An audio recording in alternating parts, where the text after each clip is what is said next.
تو میں سب سے پہلے 3-4 فیزز میں بات کروں گا. پہلی چیز کہ جو پاکستان کا آج کرائسس ہے، اگر آپ کسی اکانومسٹ سے پوچھ لیں، کسی جو پولیٹیکل اکانومی سمجھتا ہے اس سے پوچھ لیں، اس ملک کی تاریخ میں اتنا بڑا کرائسس نہیں آیا جو آج آ چکا ہے. اور یہ کرائسس مینوفیکچر کیا گیا ہے، یہ نیچرل کرائسس نہیں ہے. یہ ایک آدمی نے فیصلہ کیا رجیم چینج کرنے کا، سازش کی، اور بھی لوگ ہوں گے اس کے سامنے، لیکن ایک آدمی کے فیصلے کی وجہ سے یہ گورنمنٹ گرائی گئی اور یہ کرائسس شروع کیا گیا اور آج ادھر پہنچ گیا ہے جدھر میں صرف آپ کو بتاتا ہوں کہ ہم آج کدھر پھنسے ہوئے ہیں. آج یہ جو اقتدار میں بیٹھے ہوئے ہیں یہ سب فیل ہو چکے ہیں، کیونکہ اس وقت ان کے پاس کوئی حل نہیں رہ گیا کہ معیشت کو ٹھیک کیسے کرنا ہے. سب نے امید لگائی ہوئی ہے کہ کسی طرح کہیں سعودی عربیہ سے پیسے مل جائیں، یا ہمیں کوئی چائنا پیسے دے دے، یا ہم سیلاب کو بیچیں اور کسی طرح سیلاب سے پیسہ لے لیں. سارے بھاگے گئے کلائمیٹ چینج کی کانفرنس جنیوا میں، اور کوشش سب نے کی کہ کسی طرح وہ ہم کہیں جی ہم کلائمیٹ میں متاثر ہیں، آپ پیسے دے دیں. کوئی پیسے دینے کے لیے تیار نہیں ہے. سعودی عربیہ نے سٹیٹمنٹ دے دی ہے کہ اب ہم وہ ویسے پیسے نہیں دیں گے جو ہم پہلے دیتے تھے، ہم کنڈیشنز کر کے پیسے دیں گے، یعنی اگر آپ اپنے ملک میں یہ کریں گے تو پیسہ آئے گا. تو سارے جتنے 8 مہینے میں دنیا کے چکر لگا لیے ہیں، کبھی اتنے میں نے 3.5 سال میں اتنے دورے نہیں کیے جتنے شہباز شریف نے یہ 8-9 مہینے میں کر لیے ہیں. اور بلاول زرداری تو کبھی پاکستان میں ملتا ہی نہیں ہے، وہ سارا وقت دنیا کے چکر لگا رہا ہے، کوئی پیسے نہیں دے رہا. سو میں جو آپ سے آج بات کرنا چاہتا ہوں، پاکستان کدھر پھنس گیا.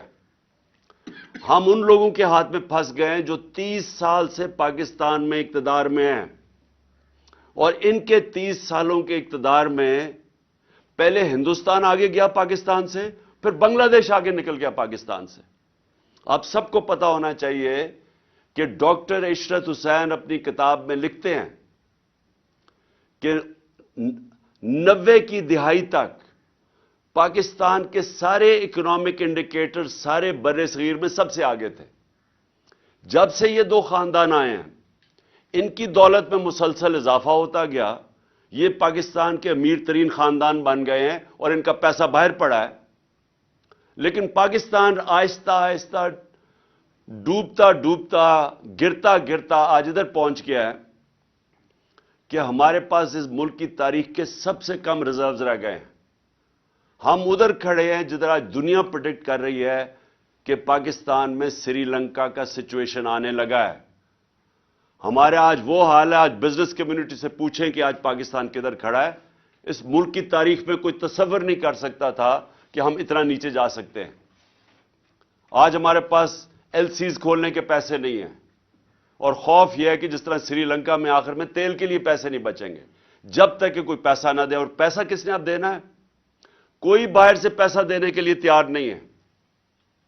ہمارے پاس کوئی اب کمرشل بینک پاکستان کو لینڈ کرنے کے لیے نہیں تیار، کیونکہ پاکستان کا جو ڈیفالٹ رسک ریشو ہے وہ 5% تھا جب اپریل میں، آج وہ تقریباً 90% پہنچ گیا. یعنی لوگوں کو اب کوئی اعتماد نہیں کہ پاکستان کو اگر پیسے دے وہ واپس کرے گا. اور آئی ایم ایف اب پیسے تب دے گا جب ہم ان کی شرائط مانیں. ان کی شرائط اب یہ ہیں کہ ہر چیز اب مہنگی ہونے لگی ہے. اگر ہم شرائط مانتے ہیں تو اگر آج 50 سال میں سب سے زیادہ مہنگائی ہے تو ان کی شرائط مانگیں گے تو یہ مزید اور مہنگائی 50% اور بڑھ جائے گی. ہر چیز مہنگی ہوگی کیونکہ روپیہ گرے گا، اور جب روپیہ گرے گا تیل مہنگا، ڈیزل پٹرول کی قیمتوں میں، بجلی کی قیمتوں میں مزید اضافہ. اور اس کے علاوہ جو بھی ہم سمجھتے ہیں کہ جو بزنسز جو انٹرسٹ ریٹ ہے وہ سکویز ہوتی جائیں گی، بے روزگاری بڑھ رہی ہے، فیکٹریاں بند ہو رہی ہیں. سو اس لیے جدھر آج ہم کھڑے ہیں میں اب آپ سب کے سامنے کہنا چاہتا ہوں کہ صرف ایک طریقہ ہے نکلنے کا، اور باقی چیزیں آپ کئی کر سکتے ہیں، لیکن سب سے پہلے ایک طریقہ ہے، اور اس میں آپ سب کی اس ملک کو اب مدد ہے، اور وہ ہے rule of law. Rule of law کا مطلب یہ ہے کہ ایک ملک کے اندر جو انصاف کا نظام ہے اس کے اوپر لوگوں کو اعتماد ہو، اس ملک میں کمزور اور طاقتور کے لیے ایک ہی قانون ہو، اس کو رول آف لا کہتے ہیں۔ میرے نبی صلی اللہ علیہ وسلم نے مدینہ کی ریاست میں، اور یاد رکھے ہمیں حکم ہے اللہ کا کہ ان کی سنت پہ چلو، ان کی زندگی سے سیکھو۔ کیوں اللہ نے حکم کیا تھا؟ کہ ان سے بڑا کوئی کامیاب انسان آیا ہی نہیں ہے، اس دنیا میں نہ آ سکتا ہے۔ اور انہوں نے جو ریاست قائم کی تھی، یہ یاد رکھیں کہ وہ جو ریاست قائم کی تھی وہ اس میں 627 میں جنگ خندق تھی، جدھر مسلمان بال بال امہ بچی، اور اس کے 10 سال کے بعد دو سپر پاورز رومن ایمپائر اور پرشین ایمپائر ان کے سامنے گھٹنے ٹیک گیا 10 سال کے بعد۔ یہ تاریخ کی فیکٹ بتا رہا ہوں۔ تو انہوں نے ایک چینج کیا تھا، ایک ان لوگوں کی جن کی حیثیت نہیں تھی ان کو ورلڈ لیڈرز بنا دیا تھا، دنیا کی امامت کی تھی، اور یہ تاریخ میں ہے۔ سب سے عظیم سیویلائزیشن بنا تھا، ہر سائنسز میں انہوں نے لیڈ کیا تھا۔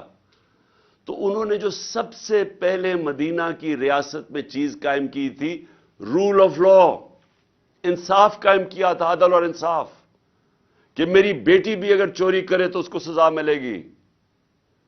تمہارے سے پہلے قومیں تباہ ہوئی جو طاقتور کے لیے ایک قانون اور کمزور کے لیے دوسرا۔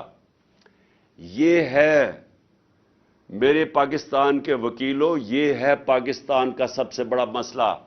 اس کے ساتھ جڑی ہوئی ہے معیشت۔ پہلے انصاف آتا ہے، پھر خوشحالی آتی ہے۔ پاکستان یہاں اس لیے نہیں گرا کہ ہمارے پاس وسائل کی کمی ہے یا انصاف کی کمی ہے۔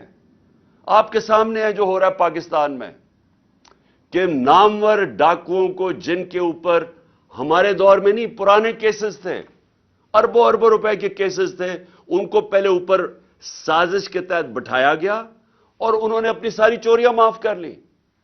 مجھے بتائیں، دنیا میں مجھے کوئی ایک، اور مجھے اللہ نے موقع دیا کرکٹ کے ذریعے 20-25 سال ساری دنیا میں نے دیکھی ہے، برطانیہ میں کرکٹ کھیلا، ان کا سسٹم دیکھا، ایک مجھے خوشحال معاشرہ بتا دیں جس کو ہم ڈیولپڈ ورلڈ کہتے ہیں، مجھے ایک بتا دیں جدھر طاقتور نے، کسی ایم این اے نے، منسٹر نے، بڑے لوگوں نے چوری کی ہو پبلک کے پیسے کی اور اس کو معافی ملی ہو۔ ایک مجھے ملک بتا دیں جس کو این آر او دیا ہو انہوں نے۔ تو ہم تو وہ کر رہے ہیں کہ ہمارے 1500 سال پہلے نبی صلی اللہ علیہ وسلم نے کہہ دیا تھا کہ اگر طاقتور چوری کرے گا اور اسے نہیں پکڑو گے اور صرف کمزور کو جرم میں پکڑو گے تو ملک تباہ ہو جائے گا۔ آپ کے سامنے اب حالات ہیں۔ انہوں نے جو ملک، اور آپ اکنامک سروے آف پاکستان دیکھ لیں، جو سب سے تیزی سے ترقی کر رہا تھا اپنی 17 سال کے بعد، تیسرے سال 5.7% گروتھ ریٹ اور چوتھے سال 6% گروتھ ریٹ، انڈسٹری گرو کر رہی تھی، ایکسپورٹس گرو کر رہی تھی، ہماری زراعت گرو کر رہی تھی 4.5%۔ 17 سال کے بعد ٹیکس کلیکشن میکسیمم تھی، سروسز انڈسٹریز گرو کر رہی تھی۔ اس کو کیسے ہوا کہ اس کو آج آ کے یہاں پاکستان کھڑا ہو گیا؟ اور یہ اس کی وجہ یہ ہے کہ کبھی بھی ملک میں وہ لوگ جو ایک ملک کے ادارے تباہ کرتے ہیں، وہ آج تک کبھی ادارے ٹھیک نہیں کر سکے۔ جو لوگوں نے معیشت 30 سال سے تباہ کر رہے ہیں، وہ آج کیسے ٹھیک کرنا تھا انہوں نے؟ یہ کون سا ذہن تھا جس نے پکڑ کے ان کو اوپر بٹھا دیا؟ تو اب آگے کا راستہ میں آپ کو بتاتا ہوں۔ آگے کا راستہ بھی آپ کے ہاتھ میں ہے۔ یہ سٹرگل ہے پاکستان کی رول آف لا، طاقتور کو قانون کے نیچے لے کے آنا، کسی کو این آر او نہ دینا۔ جب تک لوگوں کو ہمارے انصاف کے نظام کے اوپر اعتماد نہیں ہوگا، خوشحالی نہیں آنے لگی، اس سے نہیں نکلنے لگے۔ اور میں آج آپ کو کہوں، کیونکہ میں سب سے بہتر بیرون ملک پاکستانی کو جانتا ہوں، سب سے زیادہ انہوں نے میری مدد کرکٹ کے زمانے سے ان کو جانتا ہوں۔ اس کے بعد جب